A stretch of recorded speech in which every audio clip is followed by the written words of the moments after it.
I wear artificial legs and obviously artificial arms. So getting around was a little difficult, but it's actually so cold and the snow is so crunchy that it never got slippery, icy. So it was actually quite good place to get around. But I walked 4 blocks to school and back each day and with my sister, but it was just a normal childhood. It was incredibly normal.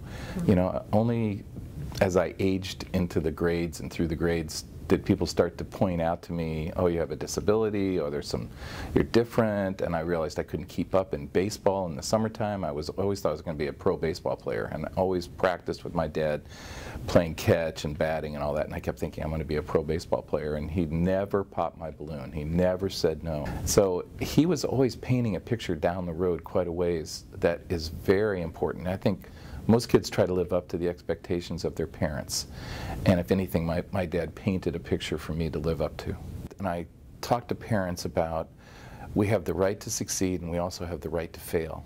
And their kids with disabilities have to have the right to fail. But when they fail, they need to know that it's okay, that they've tried something and it didn't work, but that there are many other ways of going about the task at hand, and to keep on trying and try a new direction. But always show the love, always show the respect, always show the support, give them ideas, but have very high expectations. And I think that's what we see in our parents at Henry Viscardi School. I think we all buy into the fact that Dr. Viscardi was a tough love kind of guy that had only the best interests of the children at heart, but also knew that they were capable of a lot more than society would even allow them to do, or even their families would allow them to do. So he was a guy that just didn't really accept no.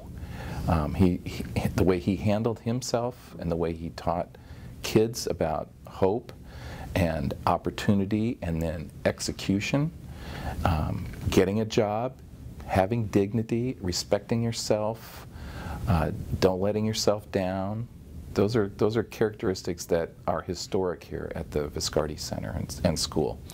So we build on those principles. And so when I go through the school, I'll talk to the kids and we'll chum up and we do a very light touch pass.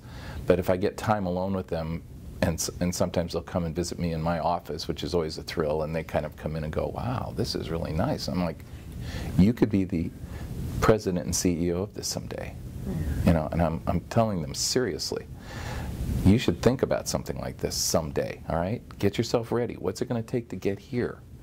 And, you know, they came to say hello, and it turns into sort of a back at you, you know?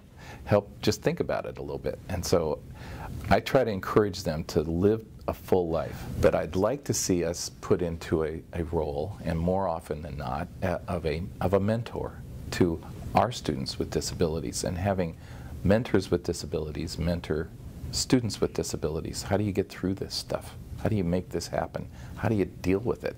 When somebody says something terrible to you, how do you handle it?